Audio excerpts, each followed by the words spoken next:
Hello and welcome to Neuronatters. Today we thought we'd discuss something which is sort of close to my heart and also I'm sure other people, but masking in girls. So have you got your cups ready? Got my A cup cuppa. of tea. So masking is, I think it's quite a hot topic, especially as being a teacher and a mum of two girls, and also myself. I know I've masked myself. I think lots of teachers don't pick it up. Parents, girls are very, very different with how they display with ADHD, autism. I know myself that I thought ADHD meant you run around being crazy, crazy, not necessarily being the one who sat there daydreaming quiet. So I thought today we would discuss it, how it affects the classroom, how parents can pick it up, teachers can pick it up, and then discuss how it works with like ADHD masking and autism because they're different. Great. Well, can't So wait to hear about it. Steve? Well, there we go. So I would say when we're doing an assessment now, we're much more in tune with masking. And as you said, Helen, there is, between the ADHD and the autism profile, there are some slight differences there. But while some of the techniques and the strategies are the same, when we assess females, we have some masking questionnaires that are specifically designed to kind of lift some of that, and we're able to have a better look in now.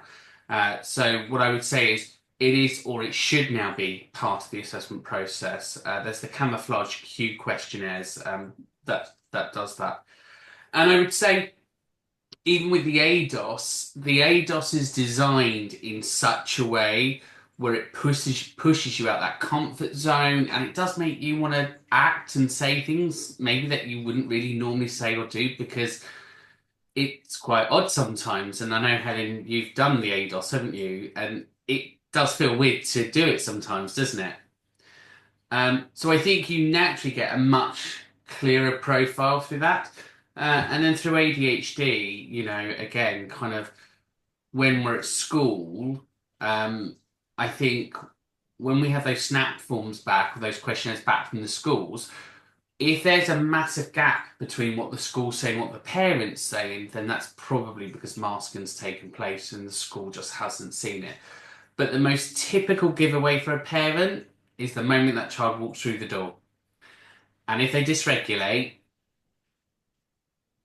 we're all yeah, nodding. they'd be masking. Also, I also Yeah. find that quite often the schools will say the person was shy. Nothing to say much. They've sat there, they're shy, they need to be with somebody. I know that with my own children, they won't go up to the teacher to ask the questions. Yeah, so how do you get over that when you're trying to get a diagnosis? I think that's one of the biggest things, isn't it, as well? Learning to ask for help. That is one of the first targets that we used to have with children with autism is knowing how to ask for help. Because they sit there very compliant, like you said, very shy, never gives us any trouble. And then parents come in and say, no, no, no. They either implode or explode as they walk through the door. And good old teacher said, well, I'm sorry. No, Nothing. not really our problem because they're as good as gold at school. And I've seen so many times in girls where it's gone completely missed. And then you get to the 14, 15, 16-year-olds and all the huge mental health problems start spiraling because it's never been picked up. School refusal, So those things. Yeah, it's those coexisting conditions, isn't it? So for the girls, they're more likely to have that anxiety, that lower mood.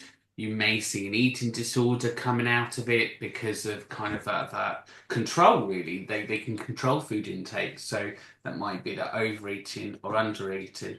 And even just think about dyslexia as well. With that mask with dyslexia, it's like I'm going to really do well in the subjects that I can do well in. So you're not going to question me. And actually, if I do really well in the subjects that I thrive in, you're going to not pick on me for the other areas.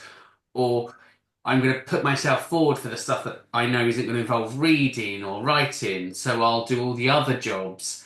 So I look like I'm participating and I'm that really effective member of the class. But actually, you're not going to pick on me because I'm doing that. And I think when we think about it, their cognition, that thought process all day long is exhausting because we've all been there as people as well, right? So Helen, you said you're used to it. Jeanette, I'm sure you've had your times, and I know I've done a similar thing where we put ourselves out so we don't get picked on other stuff, and or we become perfectionists. Become absolute perfectionists. So why would you pick I've me? I've got a question for you, Steve. Yeah. What's the difference between masking and mirroring? Or is one a technique, the other, or I think mirroring is when I'm copying somebody in front of me. So whilst I may not be confident in something, if I copy what you're doing, so for example, if we're sitting here with kind of that face and maybe I shouldn't be smiling, then I'm going to copy that. But if we all start smiling, I'm going to mirror you because maybe that's what I should be doing. So the mirroring is that learned behavior to hide that I'm not doing something I should be doing. And then Is masking, that why sorry, people Helen? then do accents? So sometimes people sort of suddenly there might be a Liverpudlian accent, and then they might start trying to talk in one, even though they're not. I find sometimes I do start talking in a northern accent with Jeanette. Yeah, right? absolutely. Wrong with that, lass. Nothing wrong with that, lass. Nothing That wrong with again, that. mirroring, or is that masking? I think that's mirroring because you're copying somebody, but it's a strategy that comes from the masking strategies. So masking has multiple strategies. So if you think about um, the kind of hyperactivity side, so in boys, there's that physical fighting and energy and running, but in girls, it may be talking excessively or trying to be that louder character that way, or yeah, or all of that stuff. So they're trying to hide that energy, but moving it towards something they're comfortable. That impulsivity side with boys blurting things out and kind of struggling to take their turns, with girls they're more thinking about things, so they're kind of coming across as much more deeper thinker and reflectors. So they do that more social cue stuff, the active listening, because if we're nodding at the right places, it shows that we're participating. Um, you Yeah, know, Yeah, a lot to me. yeah, absolutely, and I'm a we can very keep good going on. listener. If you look at emotional regulation, it's what Jeanette was saying. So where men and boys normally externalize, women normally internalize. So it becomes that silent struggle, that more I'm taking it all in, and therefore it looks more like anxiety, or oh, you're just oversensitive. So I think it's useful to have. I mean, there's some brilliant tables out there, and I can always put in the resources after this video. We can put a link to a table that shows the differences between boys and girls and what to look out for. So if you are a teacher, your perfect student is probably the one that's masking the best. Yeah, we often get adults as well, don't we, Helen? Particularly women who get to their 30s, early 40s, and they say to us, I don't know who I am anymore. I've spent all my life either in role or masking or mirroring that I don't know my actual personality. I don't know what's me. Yeah. I go in, and we hear this as well from parents to say, "Oh no, she's the life and soul of the party. She's no social anxiety." And you think, well, it's all an act. She's actually gone into role. So we get this when they're in their sort of 30s, 40s, where they have all this crisis almost of who I Who am am, I? and they're ready to find out who they are and accept who they are, Yeah. and are ready, I think, as well, through the children. They're seeing, oh, there's some neurodiversity in my children, and then they start to think about themselves.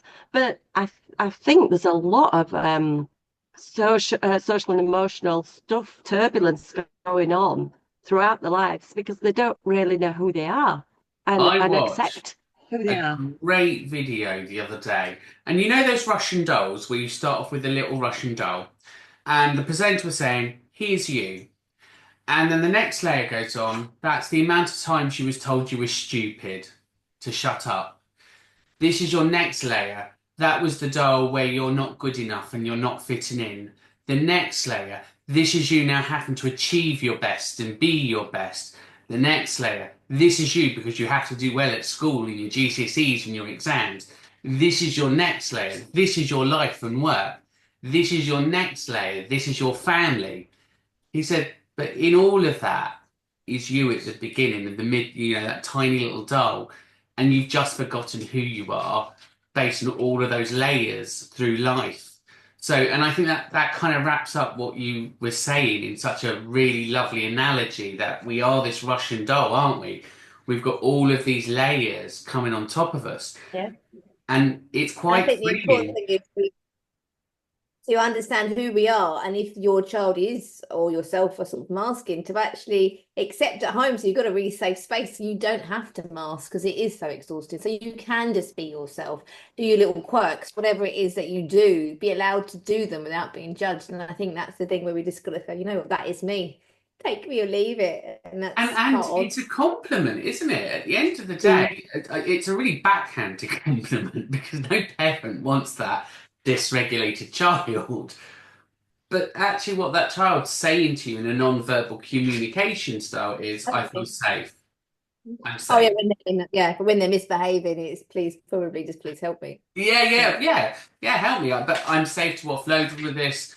And yeah, and I think that's the time where that embracement needs to come in to say, but it's okay to feel like this, and validate those feelings because it's okay to feel bad. And if we don't validate those feelings, we're putting another layer on, aren't we? Because what we're then saying is, no, you shouldn't be acting like that. Yeah. Here, Yeah. have another layer to your Russian doll. Yeah. And I think it's important as well for schools to understand that because certainly where I used to work, we used to have different rooms almost at break time. So you had your general area where everybody went. You had a bit of a quiet area where those people who were just a little bit anxious came. And then we had an area that was completely for people who needed to stim and who could feel safe in stimming. And we get kids coming into there who were enrolled in the classroom. They'd come in, they'd be skipping, tapping, humming, jumping, getting everything out that they need to do. Then bell would go, vroom, off I go again. And that allowing that regulation throughout the day helps them to keep them in that safe space for learning. But I don't think all schools would have that, or all workplaces, or I've never even seen in the that. home. I've never come across that in my kids' schools at all. Yeah. You might not know about it, it might be there. Really? But it's Sure. important to offer that not just at school, though, isn't it? That is there a safe place at work where, you can go screaming to a pillow if we all need it? Or, is that why flexible working is better for some people so they can, during the day go off to their quiet space and then work throughout the night when they feel at the most active? I've had some of our clients when we've done assessments and they were like, they on the days they know they've got lots of work, they want to work from home because they can read their stuff aloud and they don't have distractions because they just can't do the work they have to do when they're in the actual office. So they try and juggle it around just because of that, I think. So can we get some resources from you then, Steve, to see about these checklists or Yeah, what should teachers absolutely. do? Yeah, we can put some checklists. So when you click on the link below, there'll be some more stuff down there, and in our YouTube channel, we've got some descriptions, and we can put the hyperlinks in there to those resources. Brilliant. I think that's been a really interesting chat. And then next week, what are we going to talk about? The world's your Or oyster, maybe put it in Helen. the link below or email. All right. See you later. Bye. Thanks, Bye. Jeanette. Oh, Your internet was really bad. It kept going. hang on. The sound kept going, it kept breaking up. I don't think that we're going to be able to use that one, Steve. It was really bad. Well, that's just as well because I can't stop the video anyway. I don't even know where the off button is now. I did hit Yeah, record, it was didn't I? really But kept going. I think it was interesting.